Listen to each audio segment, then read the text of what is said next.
You have 5 servers. A request comes in. The load balancer has to pick one. How does it decide? Today we find out. Welcome back. Part 2 of our deep dive into load balancers. Today, the actual decisions a load balancer makes. Quick refresh. In Part 1 we covered why every web service needs a load balancer. One server breaks at scale. Many servers fix it. A load balancer hides them behind one address. And there are 2 flavors, Layer 4 and Layer 7.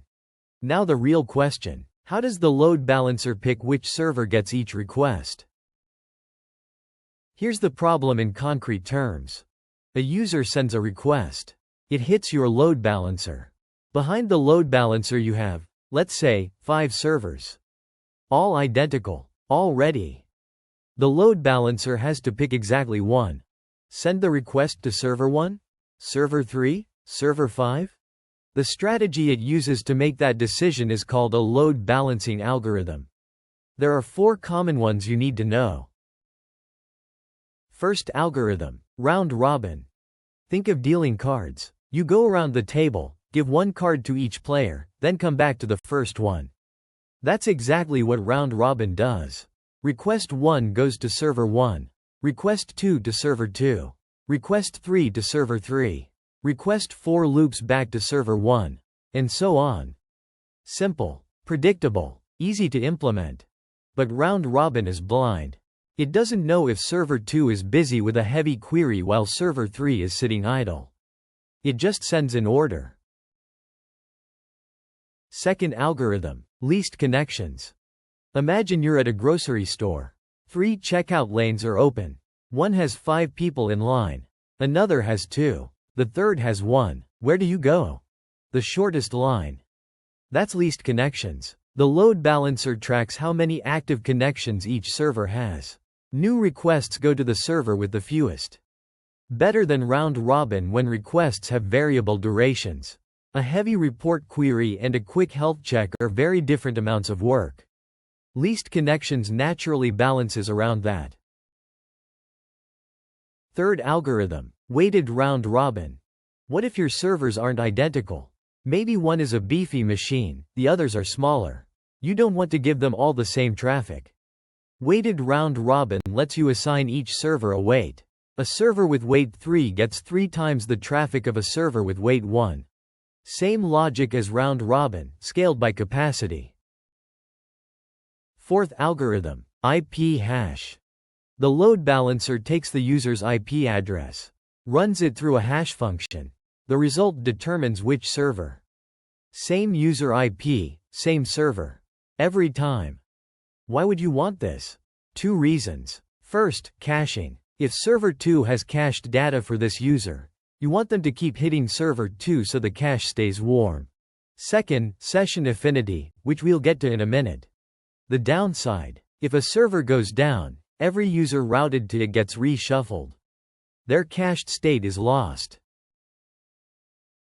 Now let's talk about something equally important. Health checks. Imagine you're a team lead. Every morning you walk by each team member's desk. Quick check, are they here, are they working? That's a health check. The load balancer does the same. Every few seconds, it pings each backend server.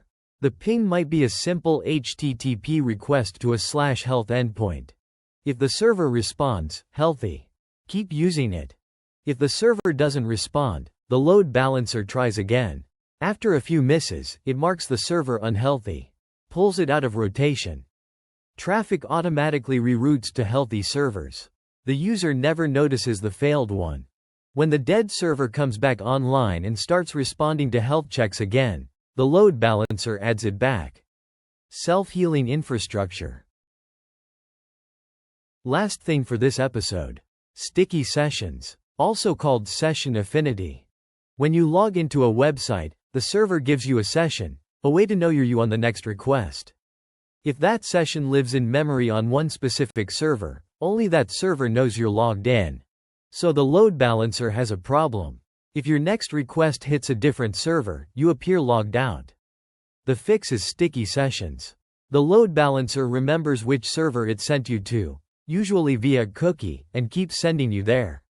But here's the thing. Sticky sessions are a band-aid. They fix the symptom of having stateful servers. The better fix is to make your servers stateless. Store sessions in a shared place, a database or a cache like Redis. Then any server can handle any request. Use sticky sessions only when you can't avoid them. Quick recap. Round robin. Default choice when your servers are identical. Least connections. Better when request durations vary. Weighted round robin. When your servers aren't equal. IP hash. When you need consistent routing per user. Health checks keep dead servers out of the pool. Sticky sessions handle in-memory sessions, but stateless is better. That's how a load balancer actually decides. In part 3 we see how these pieces fit together in real systems. From a startup running Nginx to AWS to Netflix scale architectures. And what happens when the load balancer itself fails. Subscribe so you don't miss it.